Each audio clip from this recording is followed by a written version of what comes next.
Here I come, rougher than the rest of them, the best of them, tougher than something. You can call me Knuckles. Unlike Sonic, I don't chuckle. I'd rather flex my muscles. Woo! Real fans know. Real fans know. What's good, y'all? This is Gerald Lovelace, Dancing Photo Nerd, and I am back with a movie review this time. I'm going to be reviewing Sonic the Hedgehog 2. I went to go see it today, and I'm gonna let you guys know what I feel about it. So without further ado, let's go! So Sonic the Hedgehog 2 is a 2002 action-adventure comedy movie based on the video game franchise published by Sega. When the maniac Dr. Robotnik returns to Earth with a new ally, Knuckles the Echidna, Sonic and his new friend Tails is all that stands in their way. Okay, so what can I say about this movie, man? I'll let you know off the bat. If you are a fan of Sonic and the franchise and you've been growing with it as a kid, then you're gonna love this movie. If you didn't and you just come out to see a movie that you might like, then you might like it. But I'll let you know right now, this is strictly for the fans if you really want to like have more attachment to the story and everything like that.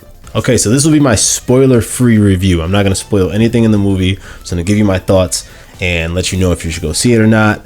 Either way, you should go see it if you really want to. Don't let me be the judge. Just take my review for what it is. You feel me? So one of the things that they do in this film is really showcase the video game aspect of the whole thing. Sonic the Hedgehog 1 had a lot of human parts in it where you got to see him and Donut Lord and like kind of the bond between them two a lot. This one kind of goes straight into just Sonic and Tails and Knuckles, and that's literally what you see for the most of the movie, which is dope. It does veer off a little bit, but it brings it right back in, and then once it's back in, it's like to the freaking moon at that point. Video game, we never really had any dialogue to let us know what was going on. We just seen things happen like, oh, okay, he's mad at him because of this, and he just took this, and Dr. Eggman's just evil. You know what I'm saying? So they took it amongst themselves to give us a story with that nostalgia, and I respect it. Sonic's pretty much he's a kid. Sonic's a kid, right? So it was interesting to see him kind of not be the hero. In this movie, he's kind of a kid growing into being a hero. The first movie, we got to see him kind of like first use his powers full out because he never really used them before, and this is the time, like part 2 now is like him trying to use his powers but doesn't really know how to do things with it. And we see him and the Donut Lord dude kind of have more talks like father and son and things like that. So you get to see that bond form a little bit. Beginning of this movie was giving me very much Alvin and the Chipmunks vibes. So I wasn't really feeling the first part because again, Sonic's a kid and you let him loose by himself. It's just, he's a kid, right? He's a kid with superpowers. What do you think is going to happen?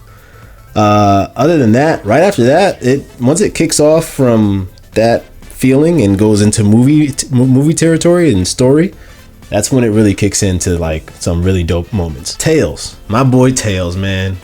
Tails is voiced by the same voice actor all the way from Sonic. Yeah, Tails is voiced by Colleen O'Shaughnessy, who voiced Tails all the way back in Sonic Generations, I want to say. All the way up to now. So she's been the Tails actor for Tails for a while, and she's back for the movie, which is dope. But it was cool to see Tails in this environment. It was cool to see them meet for the first time. We never got to see them really meet either in cartoon form or video game form. They just kind of like were there.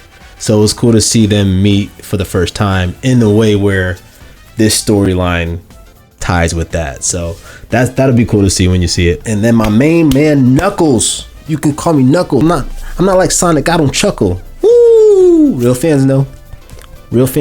Idris Elba as Knuckles, man, I had doubts, not gonna lie, I had doubts, but Idris killed this. I'm in love with the character that they created with Knuckles as well, because trust me, it's not gonna be the Knuckles that you're used to, but it is a dope Knuckles. I'd say this is my favorite character of Knuckles for a while, since the 8-bit, 16-bit era from Sonic on the Sega Genesis. Only because in this one he's a fish out of water type of character, right? So he's in this human world where, like, for example, this isn't in the movie, but if somebody says peace and he's like, yes, peace to the lands or something like that. Like, he's not gonna know pop culture references or anything like that because he's just literally a fish out of water. But he's still rough and tough. But he'll say things like that and like cause like something funny to happen. They did him right. They did him, at least in my opinion, they did him right. I think he was great. I don't like the Sonic Boom Knuckles where he's just kind of like the dummy, and they kind of did the same thing. He's more of a Sonic X Knuckles.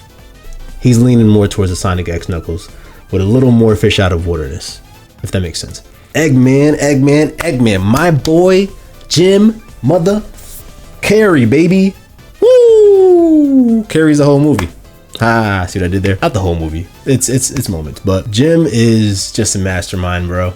Like, he's being his one true self with this character. He is Ace Ventura, the Grinch, the dude from Liar Liar. He's like all these characters in this movie, and I'm loving it, dude. Between Sonic being nostalgia and then the Jim Carrey isms being nostalgia, that's all I need, right? That, like, give me that, and Jim Carrey's just the man, right?